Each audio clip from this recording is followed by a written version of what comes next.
Bueno, y continuamos con la segunda ponencia de la jornada del viernes, dedicada también a la historia misteriosa de Guadalajara, y lo hacemos con una ponente de categoría. Ella es María Lara Martínez y es, además de ser historiadora y escritora, es profesora de Ciencia Histórica y Antropología en la Universidad a Distancia de Madrid. Como digo, autora de varios libros en los que se encuentran Brujas, Magos e Incrédulos en la España del Siglo de Oro, un libro, en cierto modo, que tiene relación con la charla que vamos a ver a continuación. Asimismo, pues autora del libro como Enclaves Templarios, La Reconquista, publicados por Editorial Edad, y también de la novela Memorias de Elena, que fue además galardonada con el premio Novela Histórica Ciudad de Valeria. Y esto de los premios, la verdad es que le va al pelo, porque hace muy poquito recibía el premio Algaba 2015 por el libro Ignacio y la compañía, publicado también por la Editorial Edad. Y como digo, nos va a hablar pues, de brujas y magos en la historia de Guadalajara. Así que un aplauso, por favor.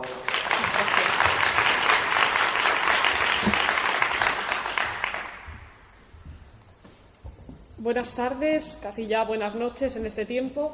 Muchas gracias a todos por su presencia. Gracias, Jesús, por la presentación.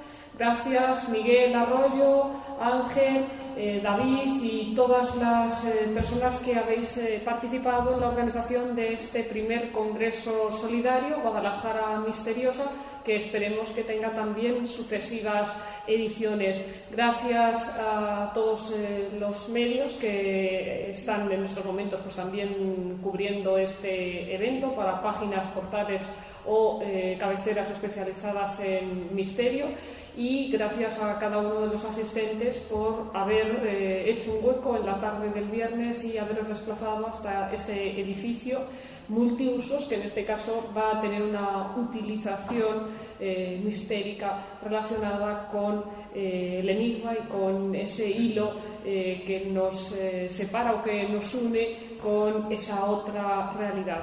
Gracias también de un modo muy especial a mi hermana Laura. Ayer, como ha dicho Jesús, estábamos en Madrid a estas horas en el Corte Inglés de Callao recibiendo el premio Algaba por el nuevo libro Ignacio y la compañía de Laura y mío, y hoy pues es muy emotivo para mí estar en mi ciudad natal, en Guadalajara, el día de después y dando esta conferencia que con tanto entusiasmo recibí la convocatoria cuando me llamó David, uno de los organizadores. Fue hace ya bastantes años, porque el tiempo pasa rápido, hace 8 años, cuando me empecé a sumergir en los archivos en busca de razones que explicaran la brujería histórica del siglo XVII. En esos momentos me encontraba realizando la tesis doctoral sobre la secularización en la Europa moderna, viajando por España también durante las estancias de investigación que realicé como profesora en París, en la Escuela de Altos Estudios, y en Estados Unidos, en Harvard.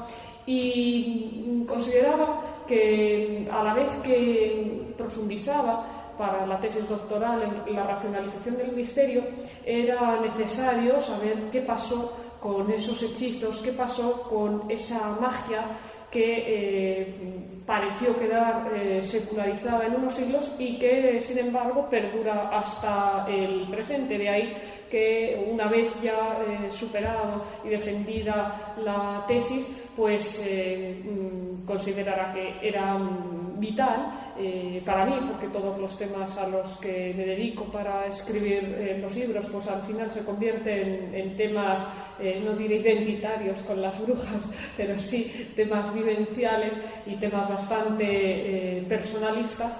Y bueno, pues me puse a escribir el libro rastreando esos documentos, esos legajos que ya había consultado y sumándole otros muchos. Quería, sobre todo, ahondar en lo que suponía la hechicería desde el punto de vista de lo cotidiano, porque se ha escrito, se ha hablado sobre la tortura, sobre el tormento, sobre la Inquisición y sus métodos siniestros, se ha hablado muchísimo. Y bueno, yo también suelo confesar que, como persona muy sensible que me considero, quizá por eso también sensible al misterio y a ese otro más allá, pues no puedo aguantar el estar viendo esas escenas terroríficas de las torturas, y sin embargo creía que había una faceta olvidada, que era la antropología de lo cotidiano, la antropología del siglo de oro, y sobre todo pues esa inserción de la bruja, de la hechicera, dentro de la sociedad castellana, de la sociedad aragonesa, navarra, andaluza, en definitiva, dentro de la monarquía hispánica, y tanto su paso por la literatura como las escenas más rutinarias de vecindad, cuando uno sabe que tiene una bruja viviendo pared con pared, puerta con puerta. Los documentos que he consultado durante todo este tiempo son de archivos históricos nacionales, también, como os decía, del extranjero. En determinados momentos, las brujas, en esos archivos en los que he estado, por ejemplo, de la Inquisición, archivos diocesanos, pues casi que se atrevieron a jugar conmigo mediante el hechizo, haciéndome creer que realmente volaban al ver reproducidos sus movimientos con unos mismos parámetros en Zugarramurdi que en Córdoba o que en la Castilla más manchega. Y eso pues también es algo que luego, al escribir el libro y al darle ese toque narrativo para que los lectores quedaran atrapados en ese profundo arcano, es algo que también suelo relatar para mostrar cómo una persona que se acerca, como yo lo hacía, con una mentalidad de racionalizar, de buscar una explicación científica a ese misterio, pues luego, junto a las preguntas que yo llevaba para responder, me fueron surgiendo otras muchas que he ido respondiendo, otras que quedarán también ahí en el aire, porque no es tan fácil, o quizá no es posible, dar una solución a los mismos, a esos dilemas. La palabra bruja quería que estuviera en la primera parte, en el frontispicio de mi investigación, en ese caso del libro, porque creo que es una de las palabras más polisémicas en castellano, uno de los términos que más utilizamos con una variedad de registros. No es lo mismo llamar a una persona bruja en un tono afectuoso que llamarla bruja, como se suele hacer pues en la mayor parte de los casos, con un aire peyorativo. Lo mismo ocurre con la palabra mago, que sin embargo en el siglo XVII va a ser utilizada ampliamente y muestra una élite dentro de ese acercamiento a lo hechiceril, porque además hemos de tener presente que la misoginia, el reparto desigual de los roles y el peso de la sociedad patriarcal provocaban que la mujer no pudiera tener acceso a esos cargos públicos, no pudiera tener acceso a unos estudios, no pudiera tener acceso a la universidad. A finales del XVIII entran las primeras, pero con muchos esfuerzos y con muchos obstáculos, y solo una minoría, son contados los casos. Y esto también explica que el término mago pues muestre como un carácter más sofisticado de alguien que se puede dedicar más o menos a lo mismo que a lo de la bruja, pero el hombre tenía unos privilegios, y esos privilegios eran precisamente los que hacían que la bruja fuera denostada. Decía al principio que en algunas ocasiones las brujas jugaron conmigo en esas horas de archivo, o quizás lo siguen haciendo. Son muchísimos los registros que podemos encontrar dentro de las brujas de los siglos XVI y XVII. Mi investigación está acotada en esos siglos, con algunas prolongaciones al XVIII. Y podemos hablar de las sanadoras, de las curanderas, en otro orden de cosas, de las videntes, también de las místicas y, por otra parte, de las brujas más perversas que podamos imaginar, con las que nunca querríamos cruzarnos y que, sin embargo, aparecen inmortalizadas en los documentos inquisitoriales con los mismos colores con los que después Goya las inmortalizaría en esas pinturas negras o en esa fase intermedia, pero con unos tonos muy oscuros. La Inquisición, como todos sabéis, surge en 1478 con los Reyes Católicos en un intento, en esos últimos estertores de la Guerra de Granada, de conseguir una uniformidad de creencias, una unidad en todos los órdenes, aunque todavía no se está pensando en el Estado moderno, ya se va camino de esa agregación de las coronas.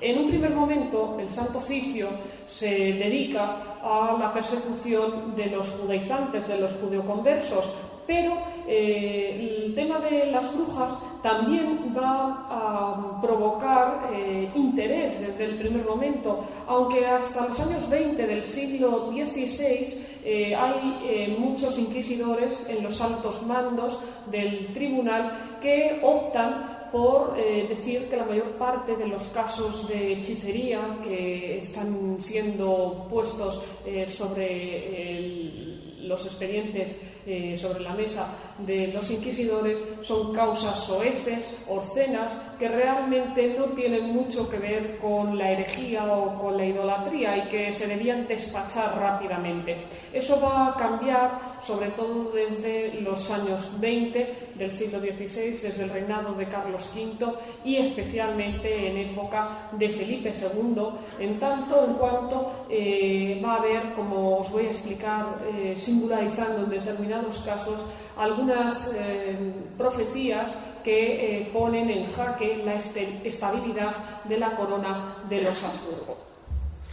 También comentaros que dentro de esta investigación histórica que he desarrollado hay una parte bastante significativa que está en relación con la literatura, a la vez que descifraba la letra de los documentos antiguos.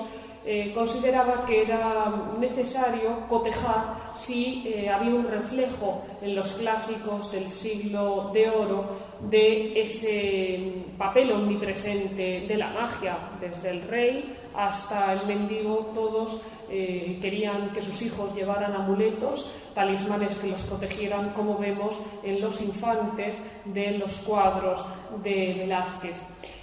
Y es así, es otro de esos juegos con los que me he encontrado a la hora de rastrear o de seguir la pista a las escobas y a las chimeneas de esta Castilla encantada del XVII. Vemos, por ejemplo, en Cervantes, en el coloquio de los perros, aparecer tres brujas, la Camacha, la Montiela y la Cañizares, que son más o menos las responsables de que Cipión y Berganza sean perros cuando antes fueron niños. Vemos también como ese núcleo hechiceril de Montilla, de Córdoba, de donde procedía realmente una bruja, una mujer llamada la Camacha, existió en aquella época.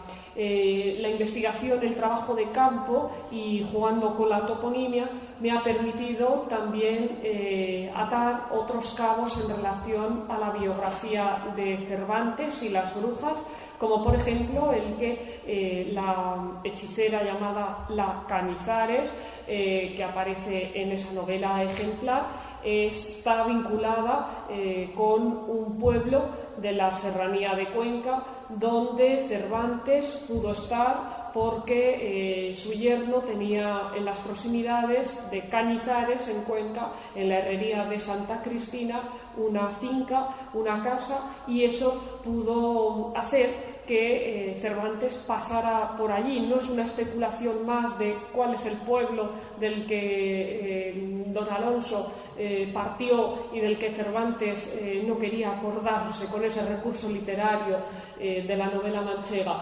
es que realmente Cervantes pasó por allí porque está atestiguado y ese recurso de la toponimia pues se lo llevó el pueblo de Cañizares a ejemplificar esa vida tan arriesgada y tan díscola de las brujas, valga la comparación, en una de sus novelas ejemplares. ¿Cuál es mi asombro cuando, investigando, en ese caso en el Archivo Diocesano de Cuenca, encuentro por esas mismas fechas en las que se está escribiendo la segunda parte del Quijote, precisamente el camino hacia Zaragoza, Barcelona, el momento en el que por la serranía de Cuenca pudo pasar don Alonso con Sancho Panza, pues precisamente es en esas fechas en que Cervantes anda por allí cuando está escribiendo y cuando está dando vida a la Cañizares, cuando en el municipio de la serranía conquense citado hay una bruja real que aparece en los legajos con el nombre de María Bodoca y que era alguien temible porque era experta en desgraciar bodas recién contraídas. Así le pasó y así me encontraba la descripción y el clamor tétrico de todo un pueblo que ha visto que mientras que una pareja en torno a 1610 salía de la iglesia, pues se cruzaban con esa bruja perversa y la novia se quedaba con los ojos en blanco. Tenía que recurrir el párroco más de una semana después porque con sus salmos no podía liberarla de ese sortilegio a un sanador de la localidad vecina de Beteta para que le diera el antídoto, para que con sus rezos pudiera volver otra vez a la normalidad. Son episodios que tienen también una prolongación en Guadalajara, porque en buena parte del siglo XVI, especialmente desde los años 20, el obispado de Sigüenza-Guadalajara, aunque es independiente en cuanto a prelado, depende en muchas etapas del Santo Oficio de Cuenca, por la proximidad geográfica y porque el Tribunal Conquense adquirió gran fama de ser uno de los más eficaces, uno de los que más seguía el hilo de las declaraciones. No quiere decir que tuviera más víctimas que otros, pero sí que por su amplia extensión geográfica, porque juzgaba desde algunos pueblos de Toledo, Valencia, Murcia o Albacete, junto con Guadalajara y con Cuenca, sino también porque parece que allí recaían casos de enjundia y porque había inquisidores que eran bastante escrupulosos y bastante detallistas en el seguimiento de esos procesos burocráticos. Lo que entonces era algo terrorífico, ese proceso inquisitorial, y por otra parte pues el seguimiento burocrático, hoy desde el punto de vista de la investigación social nos permite reconstruir y tomar el pulso a una sociedad pretérita como la de aquellos tiempos.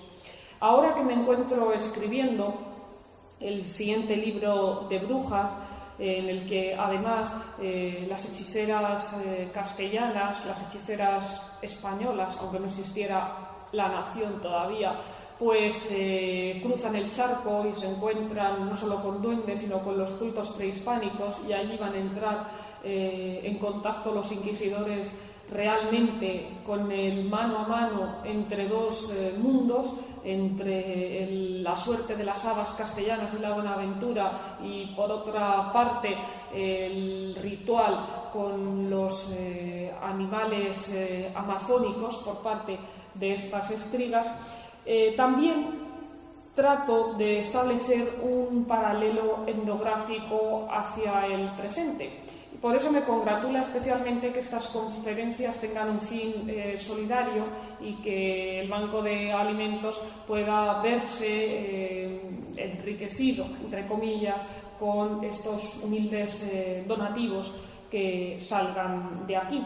porque hallo como en el presente, en el 2015 y el año pasado, y lamentablemente la cosa continúa, en muchas sociedades donde la mujer sigue en desigualdad total de condiciones y donde se viven guerras y grandes epidemias, todavía se utiliza a las señoras mayores especialmente como chivos expiatorios. Ocurre en poblados de África, donde la propagación del SIDA cada vez va a más, y en vez de utilizar una labor de concienciación mediante enseñar cuáles son los métodos preventivos y pautas higiénicas, es a las mujeres mayores a las que se echa a la hoguera, mujeres viudas, sin hijos, sin nadie que las pueda defender, como si ellas con sus hechizos estuvieran causando la propagación de esas enfermedades.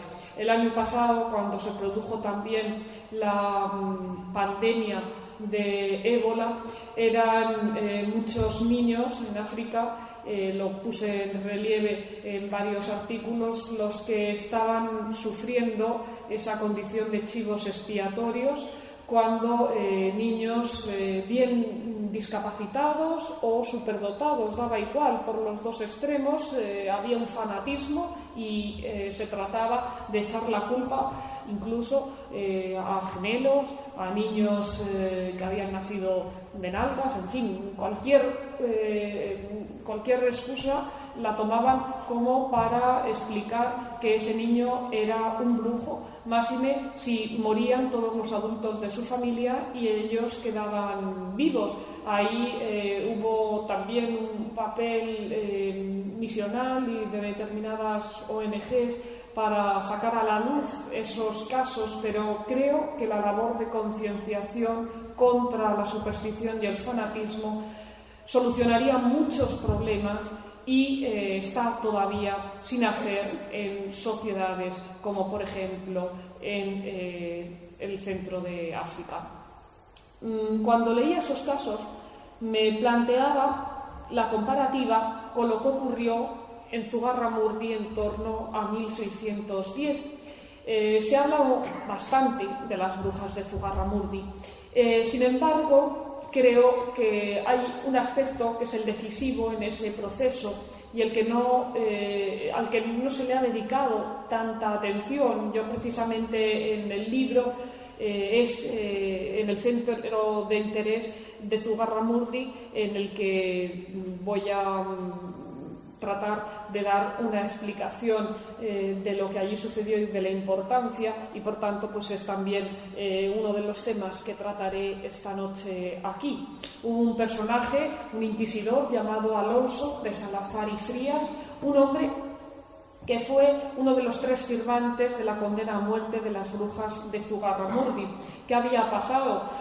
Generalmente siempre resulta más justificatorio de las conciencias patrióticas, por utilizar un término, el decir que el contagio ha llegado del exterior y que esas sociedades eran puras e intactas hasta que llegó un extranjero, y en este caso hablo de brujería.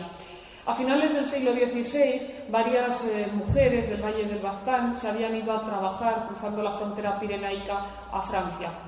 A su regreso a sus pueblos trajeron, según la historia oficial, ciertos rituales que habían aprendido en esas tierras galas, cosa que es difícil de justificar cuando los aquelarres estaban ya inventados en la Baja Edad Media, por lo menos en aquellas tierras. De hecho, el término aquelarre, que viene del euskera, surgió pues en ese tránsito de la Edad Media a la Edad moderna y se populariza especialmente desde Zugarramurdi. Y en ese orden de cosas, en esas cuevas, que como digo, estaban siendo escenario de rituales desde mucho tiempo atrás, va a surgir esa declaración de brujería hacia varios vecinos, sobre todo vecinas, pero también algún hombre, el traslado a la prisión de la Inquisición en Logroño, pues dependía de la jurisdicción riojana. Allí mueren varias de las personas en prisión, varios de los brujos. algo que también puede llevar a pensar en causas extrañas como el envenenamiento, pero luego os explicaré cuál es la causa racional que después yo he podido localizar y que doy como origen de esas muertes solamente de algunos de los brujos de Zugarramurdi, cuando no había ninguna epidemia de peste, ni de tifus, ni de ninguna otra enfermedad en Logroño, y cuando ningún otro preso por otra causa murió en esas cárceles. Y bueno, en esas circunstancias es en la que en la Plaza Mayor el auto de fe va a llevarse la vida de más de 10 personas acusadas de prácticas siniestras. Pasan unas semanas y uno de esos inquisidores, el ya mentado Alonso de Salazar y Frías, es enviado a supervisar cómo han quedado los ánimos después de que se haya aplicado ese castigo ejemplar, como se buscaba en la época, la ejemplaridad, igual que en El Príncipe de Maquiavelo, aunque la monarquía hispánica se declarara antimaquiavélica, pero había mucho en común. Pues Alonso de Salazar y Frías recorre esas aldeas, le entra, siempre me gusta imaginar esas escenas que permiten reconstruir al personaje más que como protagonista o como antagonista, como hombre o mujer encargada de una misión. Entra con su mula, con el crucifijo portátil para montar la sala de audiencias en el ayuntamiento, en el concejo, y allí va recibiendo a las personas que acuden a declarar por descargo de conciencia y para no caer en la pena de excomunión dictada hacia los cómplices a personas que no habían tenido relación, en algunos casos nunca, con la brujería, otros sí, pero van proliferando las causas y al final Alonso de Salazar y Frías, cuando vuelve, aparte de llevar la cabeza repleta de los hechizos y de las barbaridades en muchos casos que ha tenido que oír, pues se encuentra con que esos pueblos de Zugarramurdi, si él ejecuta la condena hacia el millar de denunciados que hay por hechicería, se quedarán a lo mejor en un 20% de población. Se había producido una auténtica psicosis brujeril. Recordad que el miedo es un movilizador de masas, pero muchas veces congela y deja paralizado. Y ante ese miedo había incluso individuos que se curaban en salud delatándose ellos mismos como brujos. De ese modo, pues evitaban esa excomunión. Alonso de Salazar y Frías, después de sentir un profundo remordimiento por haber dictado el auto de fe de Logroño, decide llegar a un acuerdo con la Suprema, con la Junta Mayor de la Inquisición. Para eso, primero tiene él que convencerse de algo que no es así, y es su frase: no hubo brujos ni embrujados en el lugar hasta que se comenzó a hablar y a escribir de ellos. Por supuesto que lo sabía, si él había visitado las cuevas y había visto dónde se celebraban esos aquelarres. Pero optó por ejercer de abogado de las brujas, y si hacía de abogado defensor de las brujas, lo que tenía que conseguir es que no se llevara a la hoguera a tantas como presumiblemente, si se ejecutaban las sentencias, iba a suceder. De ese modo, él expuso a sus compañeros y superiores de la Inquisición el convencimiento de que había una sola cultura, la cultura cristiana, común a todos en aquel momento, pero había dos vertientes: la cultura docta, solo accesible a un 25% de población; la cultura popular, que era accesible a todos, y hemos de recordar que el 75% de los habitantes eran analfabetos. Si a una de esas personas que englobadas en ese 75% pues mostraban ese fracaso de la escolarización, ¿qué podría ocurrir? Que si se le trataba de quitar las creencias en las brujas o la creencia en prácticas supersticiosas, también le salieran enmarañadas dosis de catecismo que estaban cogidas con alfileres. Por eso, Alonso de Salazar y Frías quiere optar por el silencio, para que así ese silencio lleve a una disminución del número de causas de brujería.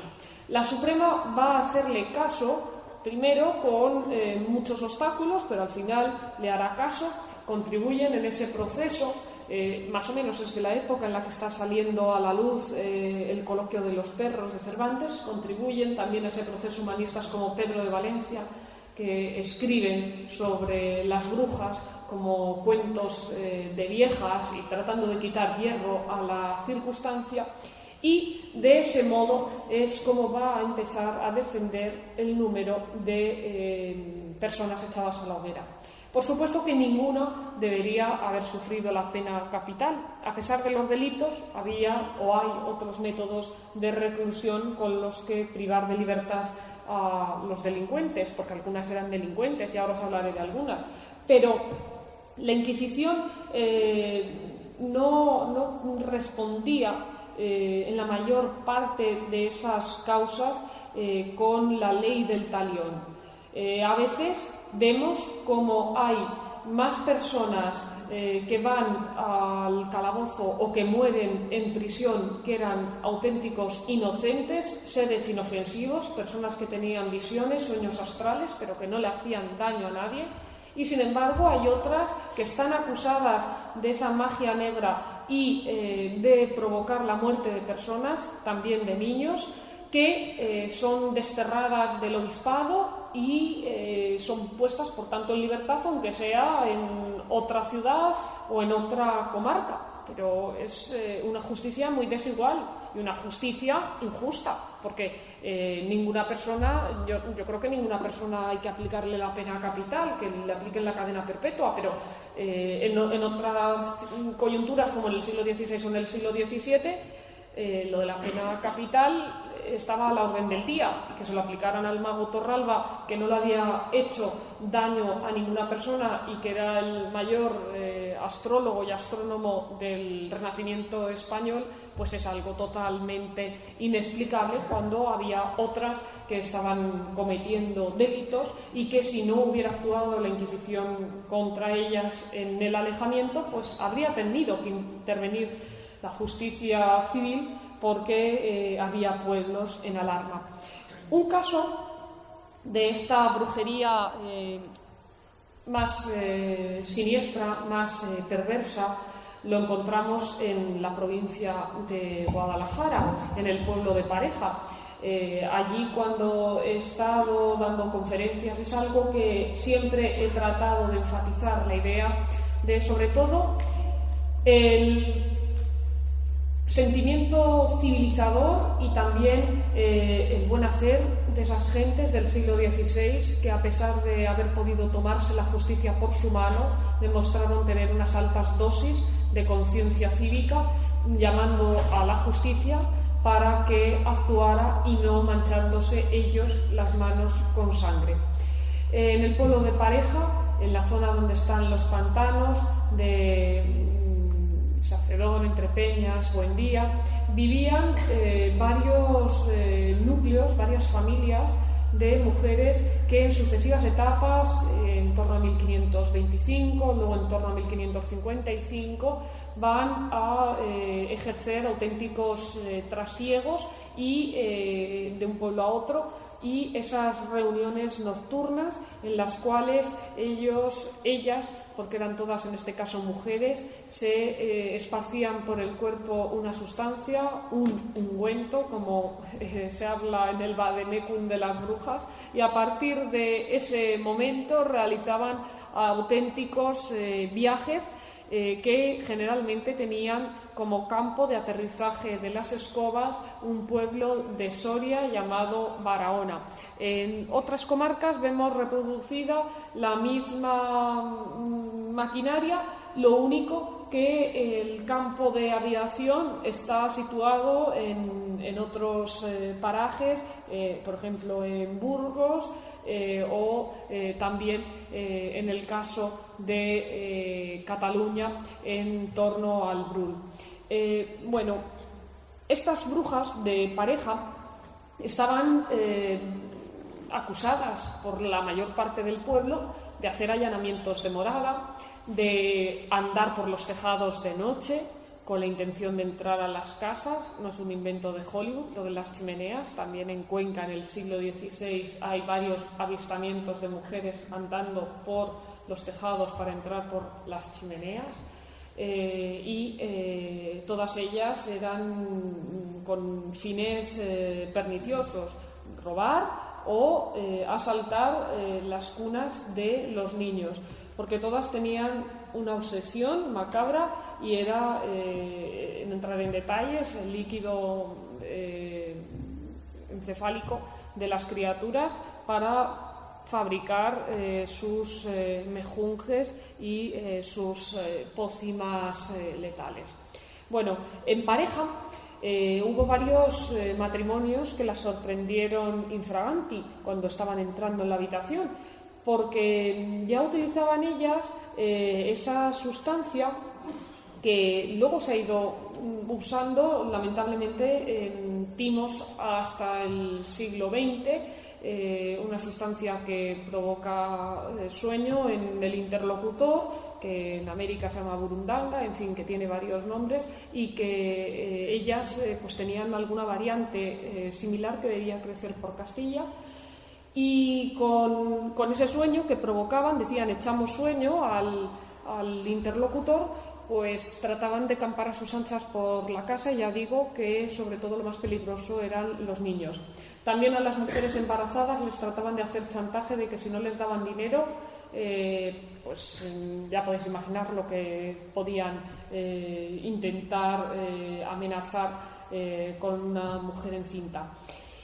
Y fueron sorprendidas varias veces. Incluso hubo mujeres de pareja que se enfrentaron verbalmente cara a cara a ellas, diciéndoles que como les ocurriera algo a sus hijos, todo esto recuerdo que estamos en el siglo XVI, que iban a ser pues imparables hasta aplicar la justicia por su mano.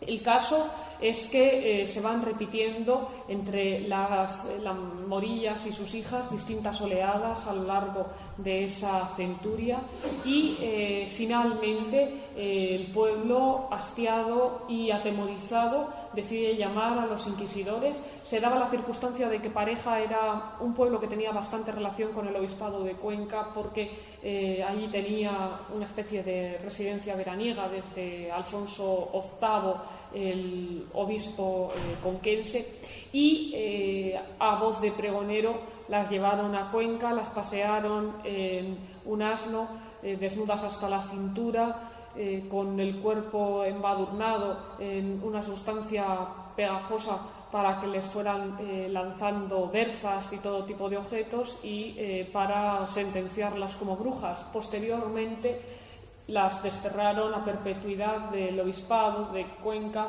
y también de las tierras de Sigüenza, y se perdió la pista. Realmente es una justicia ligera la que se les aplicó cuando había tantos testigos y cuando debían haber estado recluidas, sobre todo para que no volvieran a delinquir o no volvieran a hacer lo mismo a otros pobres niños, como había ocurrido en esta comarca alcarreña. Pero, sin embargo, hubo otros que quedaron sentenciados a muerte por ser videntes. Mencionaba el caso del mago Torralba, el astrónomo más famoso del Renacimiento hispano, un hombre que había tenido una educación exquisita, se lo había podido permitir su familia porque había viajado por toda Europa, estudiado en Lovaina, viajado por la Roma de los Borgia, había sido también miembro del séquito de la emperatriz Isabel de Portugal cuando vino para casarse con Carlos V, en fin, que era alguien consultado por personas de primera fila, como el cardenal Cisneros, como el gran capitán, que todavía seguían con la idea de los arúspices y de los augures romanos de que antes de entrar en batalla había que ver el designio del vuelo de las aves, de las entrañas de los animales, de los libros civilinos en clave castellana, y ahí estaba el mago Torralba. También el arzobispo de Bari lo consultó en varias ocasiones. En Roma, un capuchino, porque él se relacionaba lo mismo con judíos que con musulmanes, que con religiosos, tenía una mente muy abierta, y realmente es a un personaje que a lo largo de la investigación de estos años pues le he cogido simpatía. El mago Torralba tuvo un ángel de la guarda, se lo presentó un capuchino en Roma. Yo os cuento la historia, cómo se describe en los legajos. Vosotros, cada uno, tenéis la oportunidad de pensar el veredicto sobre la realidad o la irrealidad de esas ilusiones o de esas visiones. El caso es que ese mago Torralba volvió otra vez a España, tenía un ángel de la guarda llamado Ezequiel, que iba ataviado como un peregrino de Santiago, con la tez muy blanca, con los ojos azules y vestido de marrón, como en la ruta jacobea. Y estando en Valladolid, tuvo el presagio del saco de Roma, cuando el Papa fue expulsado de su palacio por el emperador Carlos V en la época de las guerras con Francia. Él se desplazó en menos de una hora de Valladolid a Roma, después regresó y faltaban unas semanas para que se produjera ese acontecimiento. Él lo había visionado, lo tenía en su mente. Nuevamente la delación, el mal endémico de la España de los Austrias y posteriormente de otras fases contemporáneas de la historia de España, como por ejemplo la guerra civil y la posguerra, pues la delación se convierte en el motivo de la muerte de Eugenio Torralba, que he citado en el Quijote por Cervantes. Acuérdate, Sancho, del verdadero caso del licenciado Torralba.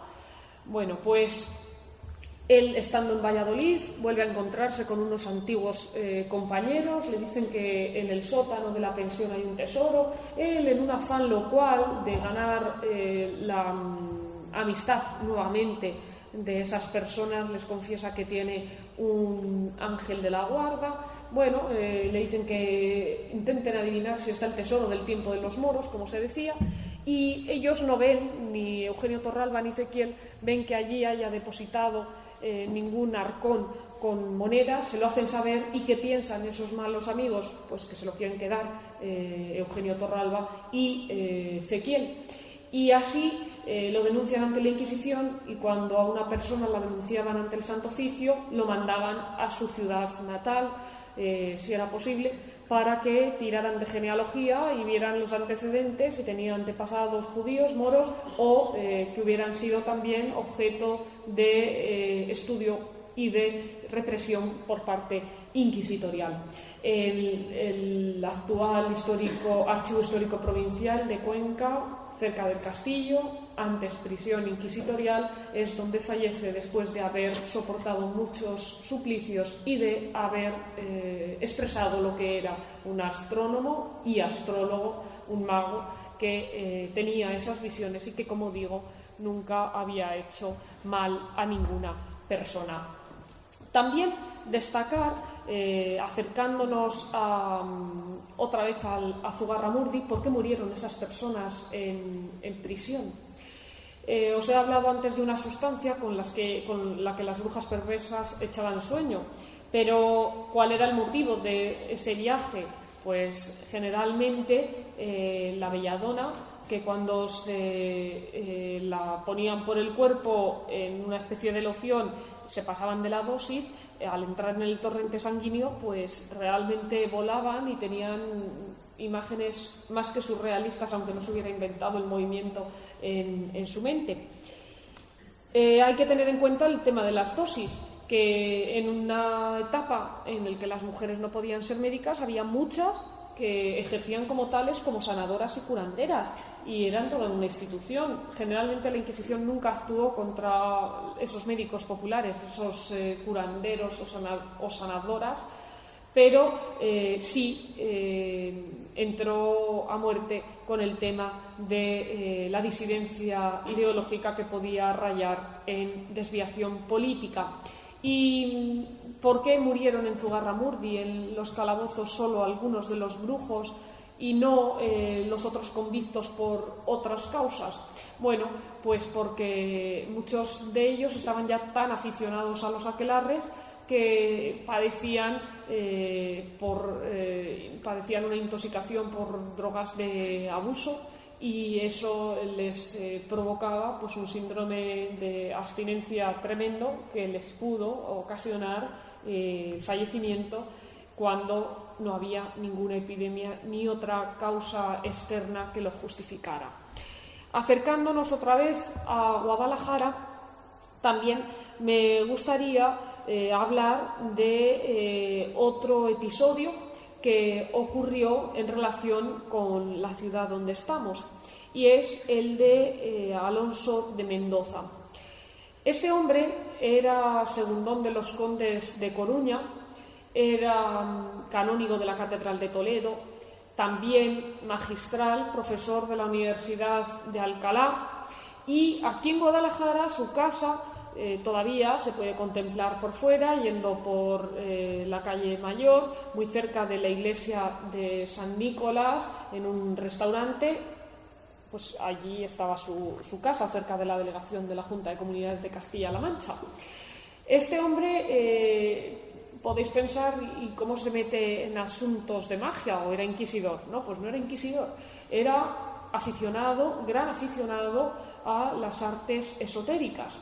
En la Edad Media había asignaturas en las universidades sobre las propiedades de las gemas, por supuesto, sobre la astrología, y él tenía una gran afición a los tratados antiguos de magia, porque no podemos olvidar que el Renacimiento rescata los compendios de magia de los griegos, de los romanos, junto con otros muchos tratados que se han conocido más de filosofía o de literatura o de política, pero también la magia tuvo su rescate renacentista. Él gastó parte de sus ahorros en comprar un libro antiguo de magia de Artemidoro de Dalvis, y paseando un día por Madrid, cuando Madrid era todo de los Austrias, estamos en el reinado de Felipe II, se encuentra en una calle con una chica a la que él va a ofrecerse como capellán o como consejero. Esa chica es la vidente Lucrecia, la que llaman la Casandra madrileña, una persona que tenía intuiciones desde muy pequeña, que a veces leía la Buenaventura en la palma de las manos a las personas que transitaban por la puerta de su casa. Se ganaba un dinero, aunque su padre no le dejaba para que no se metiera en problemas, y a veces la castigó incluso físicamente. Y encuentra en Alonso de Mendoza a una persona que se le ofrece casi como si fuera su manager. Dentro de ese entramado van a hacer su aparición otros religiosos. Por ejemplo, Fray Lucas Allende, que va a ser su confesor y que procedía de un pueblo de Toledo llamado Villarrubia de Santiago. Menciono este pueblo porque se da la circunstancia de que andando los meses entrará en ese ruedo un nuevo mago, que va a ser Piedrola Beaumont, un hombre navarro que dice, cuando conoce a Lucrecia, que no hace falta presentarse, y Lucrecia asiente, porque ya antes se han conocido en sueños. Los dos han tenido más o menos unas profecías coincidentes. A veces con sarcasmo pienso que a Lucrecia era mejor que la mantuvieran despierta y no soñara, porque siempre tenía sueños apocalípticos, o la muerte de la reina, o el desastre de la Armada Invencible, siempre sueños de ese cariz. Pues tanto Piedrola Beaumont como Lucrecia tienen la videncia de que van a entrar los turcos por el sur, los franceses por el norte, los ingleses por el oeste, van a destruir la monarquía de los Habsburgo, y entonces el Escorial que se está construyendo no va a ejercer de defensa, va a caer también.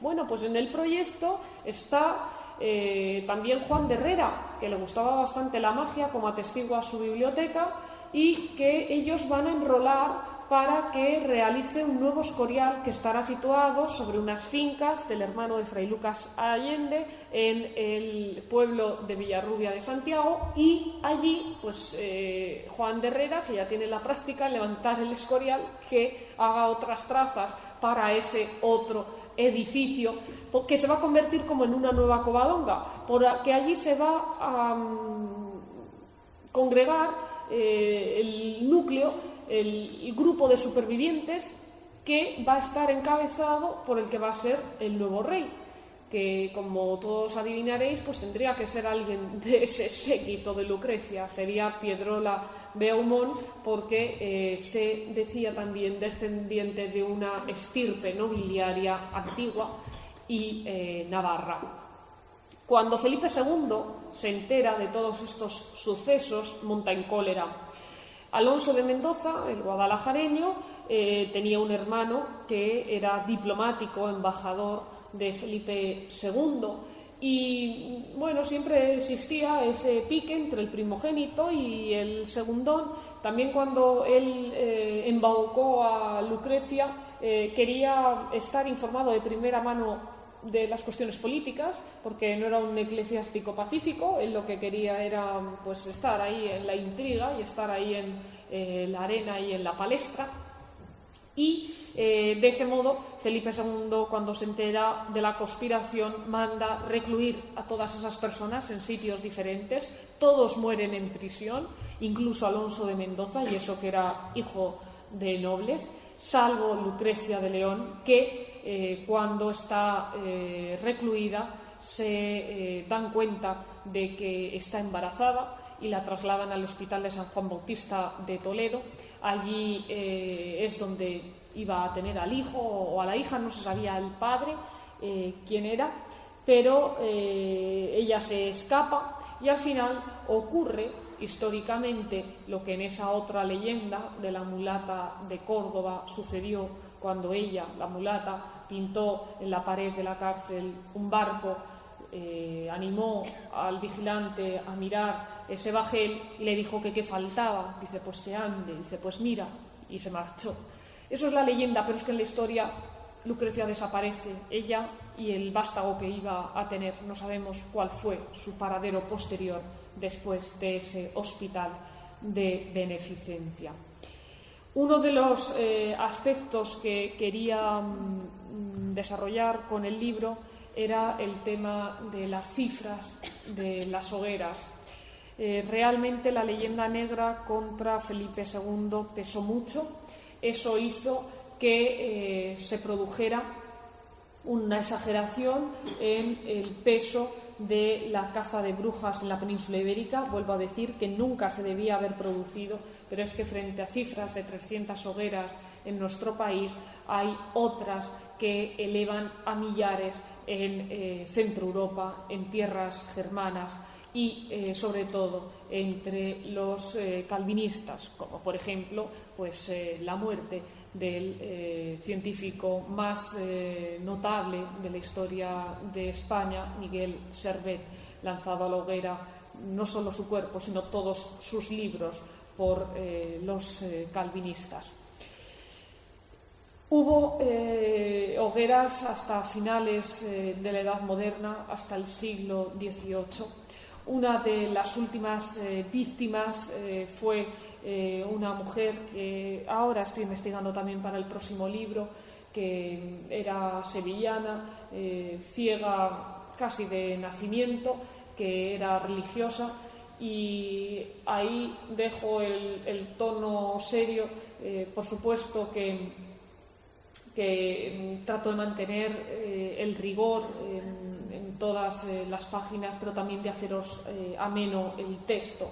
Y es que esta mujer tenía una vida muy peculiar, muy extravagante, que en determinados momentos al leerla pues se te escapa una sonrisa, porque se consideraba que era incluso capaz, y parece algo del absurdo, del teatro del absurdo. Ella decía, junto, que aparte de que tener visiones místicas, pues en el contrapunto que era capaz de poner huevos, o sea, una cosa muy, muy extraña, muy rara. Lo que sus amos decían que eran curas, es que era aficionada a meterse a la cama de esos curas con los que vivía. Y alguno, en el lecho de muerte, le avisó al siguiente cura que tuviera cuidado si quería mantenerse en el firme compromiso del celibato.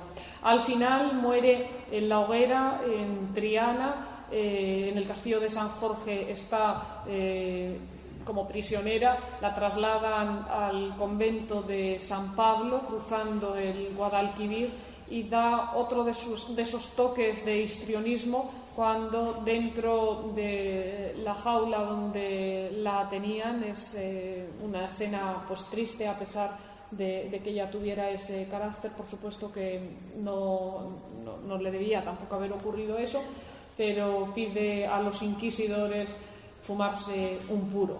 En fin, ya digo que era una vida muy, muy peculiar y que un auto de fe en esos momentos era desgraciadamente vivido como si fuera una pieza de teatro o una corrida de toros con suma expectación, en ese caso de la mujer de Sevilla, de la Beata Dolores. Se cayó el puente de barcas incluso sobre el Guadalquivir de tanta gente, y cuando llegaron a la iglesia para tomar asiento los miembros de la Inquisición y las jerarquías eclesiásticas, vieron sus asientos ocupados por los hispalenses, por los vecinos que habían entrado y a los que ya no podían levantar de esos aposentos porque querían ver la escena.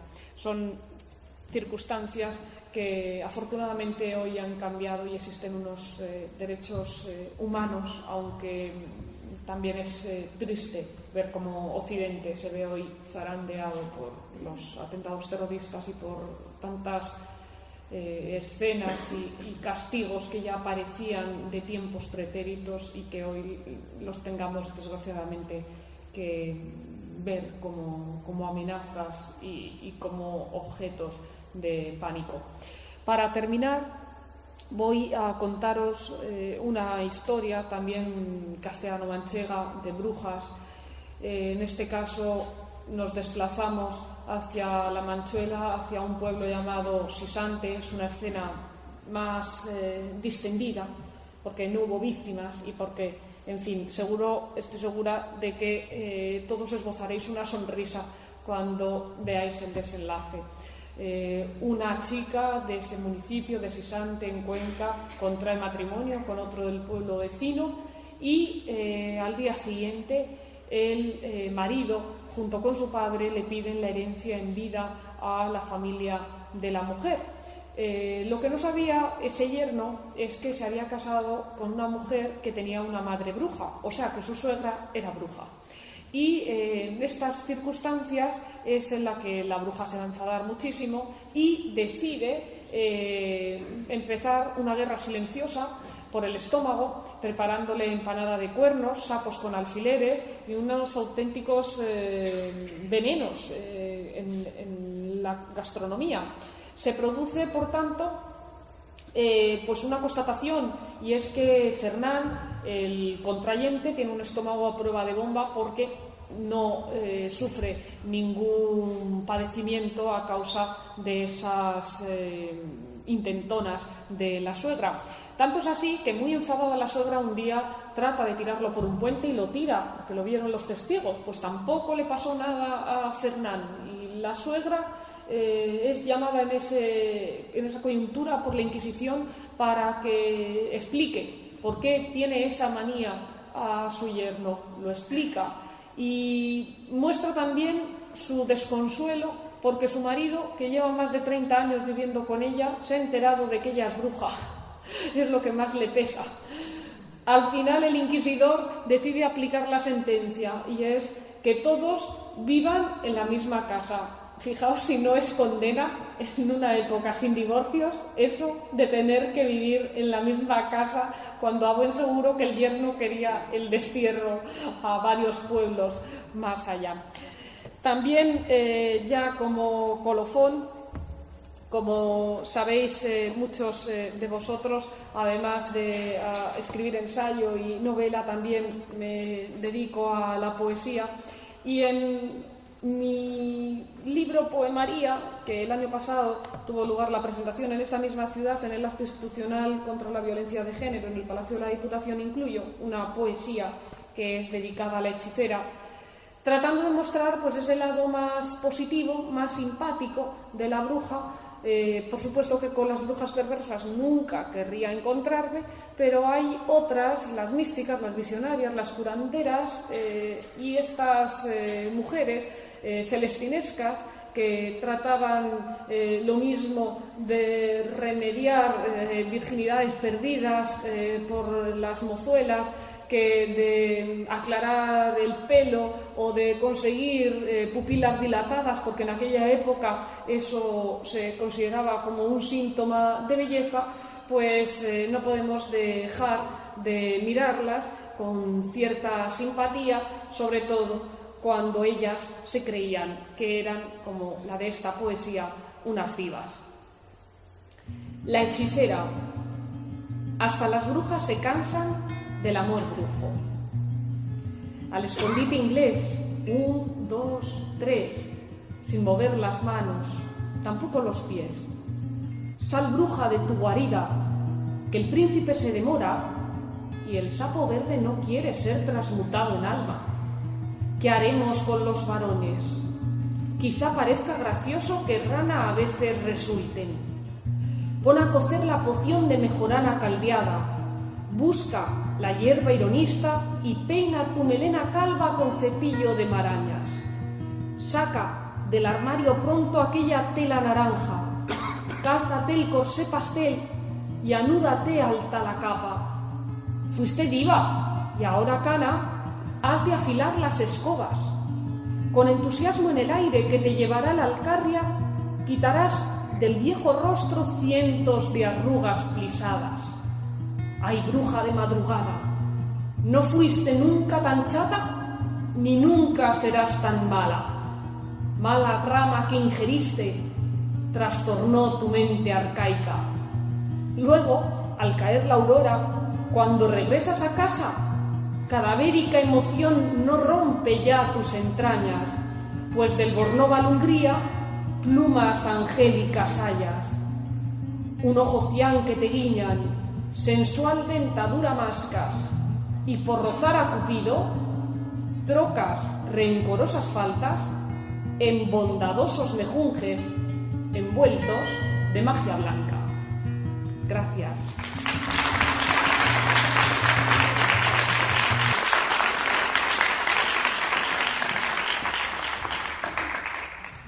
Bueno, vamos a abrir ahora un turno de preguntas, por si alguien quiere preguntarle algo a María sobre la charla que ha ofrecido. Así que sí. Sí, aquí.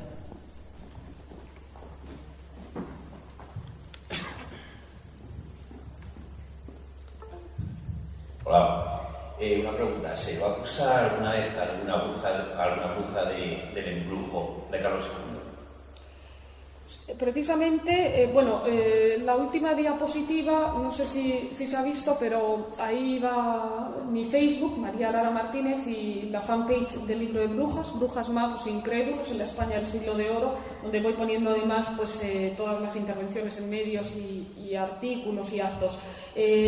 Un artículo que publiqué en Historia National Geographic analizo con detalle el tema de los exorcismos de Carlos II, la fama del hechizado, y hubo realmente muchas, más que brujas, muchos conventos implicados, y llama la atención el tema de los conventos en esos sucesos, porque surgían profetas por todas partes, incluso en Viena, muchachos que decían que ellos sabían dónde estaba el hechizo, y así vemos, por ejemplo, un convento cántabro que se ve envuelto en esa maraña de acusaciones y donde se piensa que es necesario exorcizar a las monjas, no a las brujas, exorcizar a las monjas para así conseguir que Carlos II quede libre de los hechizos. Tanto es así que dentro de esas profecías un día surge el comentario a Carlos, al monarca, de que saben cuál es el problema que le ha llevado a ese hechizo. Hemos de reconocer que el reinado de Carlos II, a pesar de ser el último de los Austrias, para cómo se encontraba él físicamente, que su mayor problema eran las enfermedades derivadas de las generaciones de endogamia, pues fue un buen rey, era un rey sensible, era una persona que se preocupaba por las cosas. Durante su reinado se convocan las Cortes de Castilla mucho más que en los de los dos predecesores anteriores, es decir, que esa debilidad también lo lleva a ser más pactista con las instituciones o respetuoso con ellas. Y bueno, él dentro de ese cuadro de debilidad en el que se encuentra, que sobrevive a la adolescencia y en fin, parecía imposible, en una ocasión le comentan que el problema es que cuando se murió Felipe IV, su padre, él no se despidió de él, no le dio un beso. Y mandan a abrir en el Escorial el féretro y entra Carlos II a darle un beso al esqueleto, pensando que él así iba a quedar libre de todas esas dolencias, que era la endogamia. Da pena, porque realmente, claro, él se encontraba, él era el primero que se encontraba mal y que veía pues que su cuerpo no funcionaba. Y luego, por otra parte, pues el tema de la descendencia, que ni tiene con la primera esposa ni con la segunda, y esas coplas que circulaban por Madrid, que aún encima ponían más nerviosa a la contrayente, porque amenazaban con mandarla a la ciudad de donde había venido en caso de que no tuviera descendencia. Esa copla que decía: París, bella flor de lis, que si París, París a España, si no París, a París. Pues eso era además algo que estaba por los mentideros y que acrecentaba el tremendo dolor y preocupación del último de los Austrias. ¿Alguna pregunta más?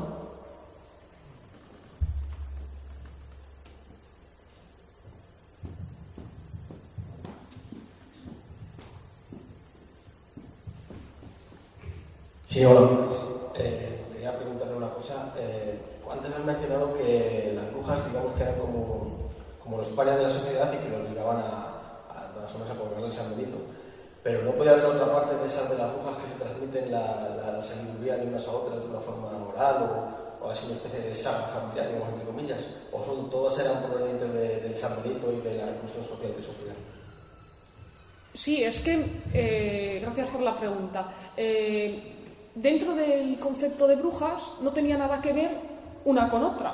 No tenía nada que ver una de las brujas negras como las que luego reconstruye Goya, que por cierto la reconstruye porque es amigo de Moratín, porque él ha sacado a la luz el proceso de 200 años antes de Logroño y porque otra vez vuelve a estar vivo, vuelve a estar candente ese tema, máxime cuando se está en vísperas de la Guerra de la Independencia. Hay un sector que apuesta por el contacto con Francia, no desde el punto de vista político, pero sí desde el punto de vista de la Ilustración, desde el ámbito cultural, y con esa ruptura total con la superstición.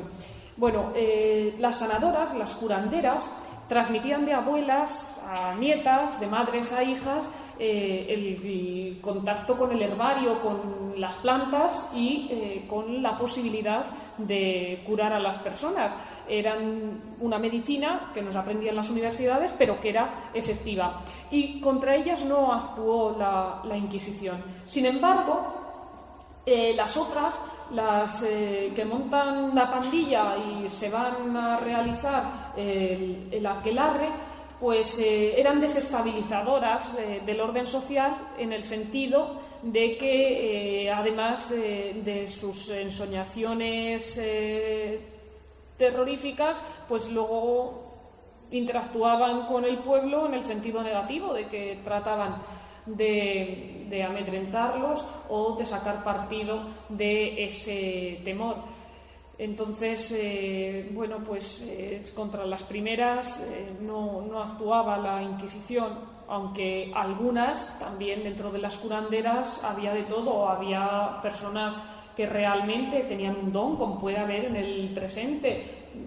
Curanderas que son especialistas en el tratamiento de las articulaciones, o curanderos de los que, según yo he podido constatar en el trabajo de campo, porque me lo han contado, afortunadamente a mí no me ha pasado, pero soplando las quemaduras pueden sanarlas a los 2, a los 3 días. En fin, ya digo que vosotros creed lo que cada uno quiera, pero yo os pongo sobre el tapete todas estas circunstancias que creo que tampoco es bueno negarlas, porque están ahí, porque hay una causa que no podemos llegar a conocer. Toda la historia entraña un misterio, la reconstruimos a partir de unos hechos, a partir de los documentos que nos han quedado, a partir de la imaginación de una persona en un momento dado, es decir, que hay un misterio.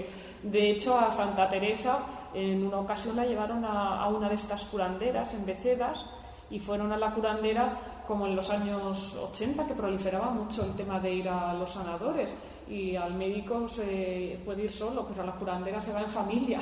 Ya la llevaban su padre y su hermana, también recalaron en la casa de su cuñado, y casi que se muere Santa Teresa porque los mejunjes eran terribles.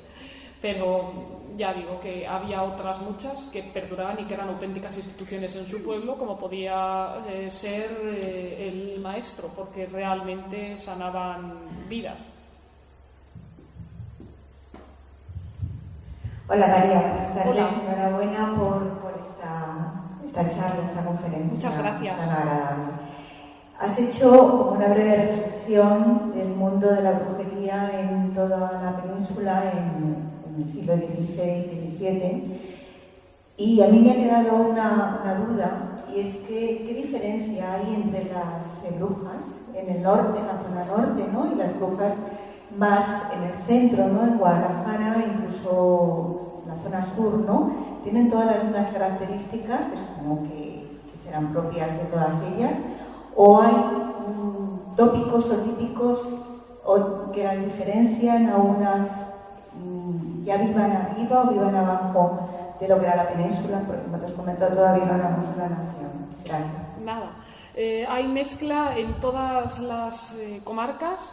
En Cataluña, por ejemplo, encontramos también brujas negras, y luego, por otro lado, encontramos de las típicas a las que se las visitaba para conocer el paradero de una persona que había desaparecido y quién sabe dónde del momento.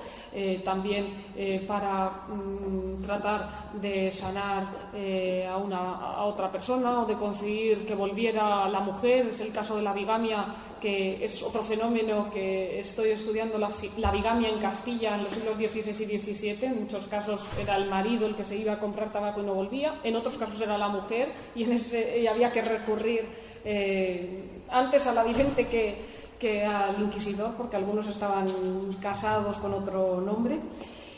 Lo que sí que aprecio es que a medida que nos vamos acercando hacia el sur, por ejemplo en Andalucía, la mayor especialidad que surge en temas de hechicería es desde el punto de vista celestinesco. O sea, amarres, el juego de las habas y distintos rezos y oraciones y devociones a Santa Elena, a Santa Marta, para tratar de recomponer hogares. No ocurre de Córdoba para abajo tanto lo de la hechicería siniestra, quitando a la Camacha y al núcleo de Montilla.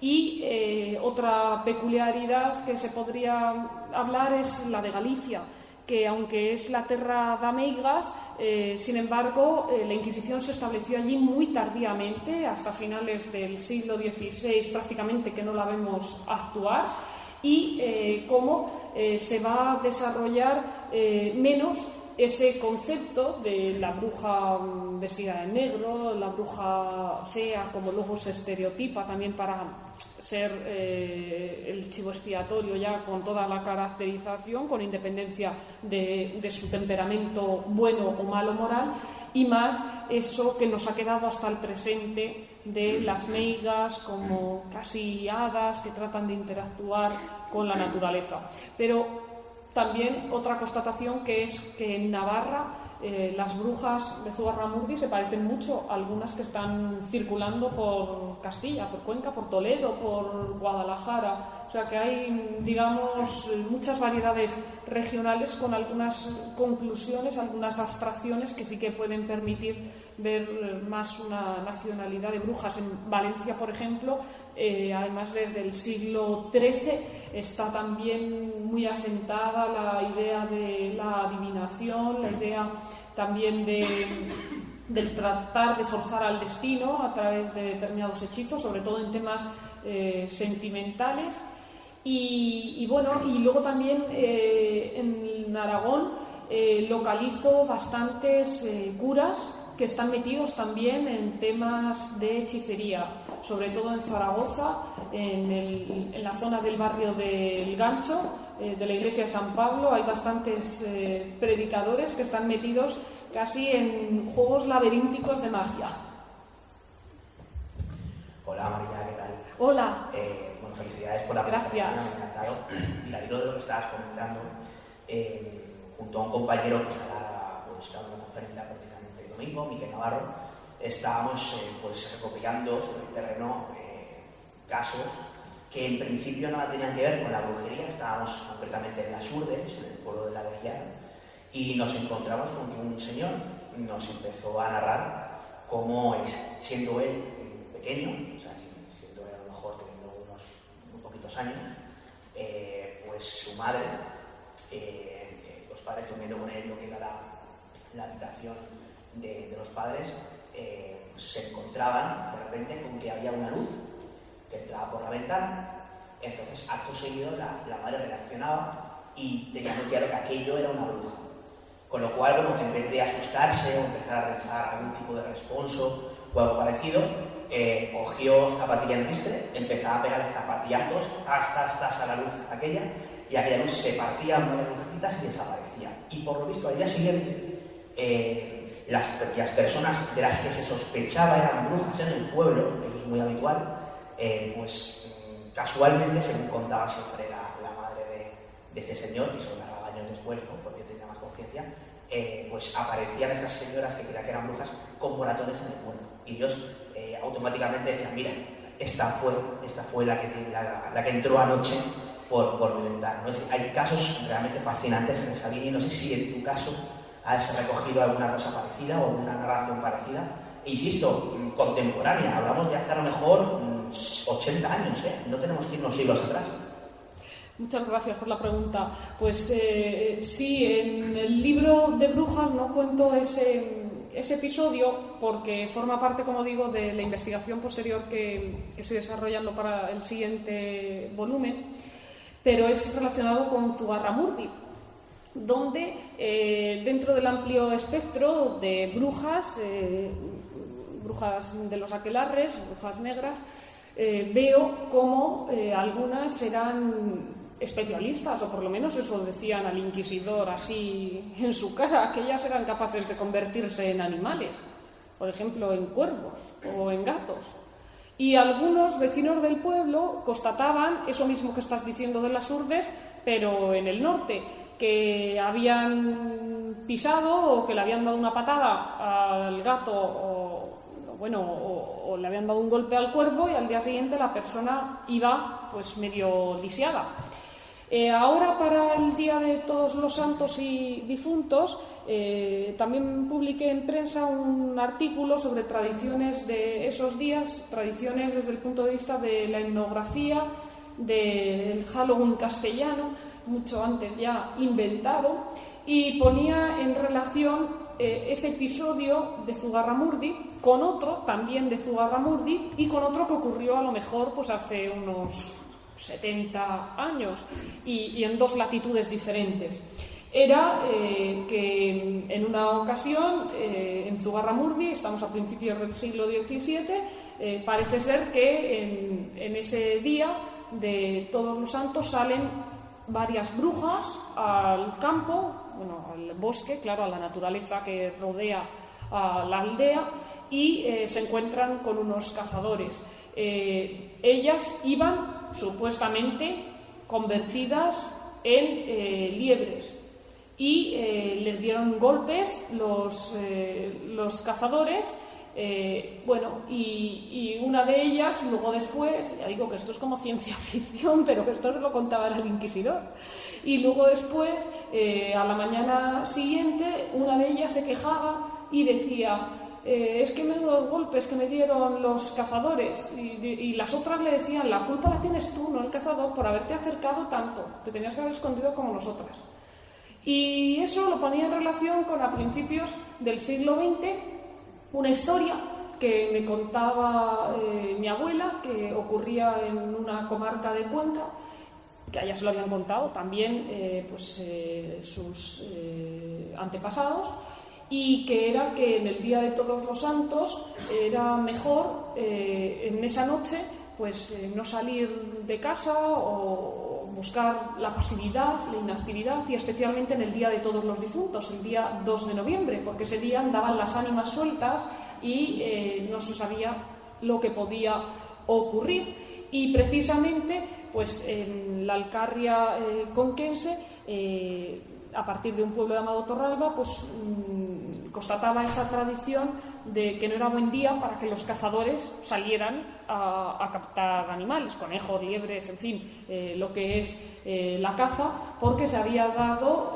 la constatación por un grupo de que en ese día parece que eran liebres huidizas que se acercaban, que el cazador las tenía en su mano, que le salían por doquier y que en el momento que las iba a atrapar era como si fueran espejismos, allí no estaban, se habían ido.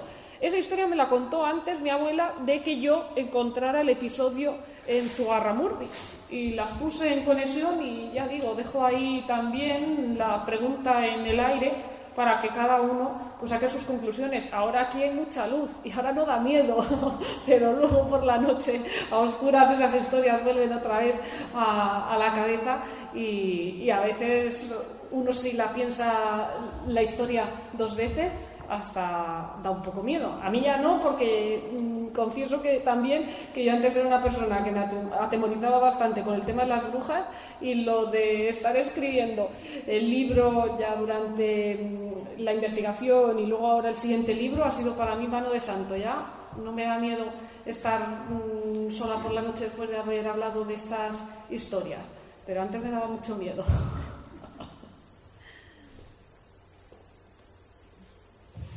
Hola, buenas tardes. Hola.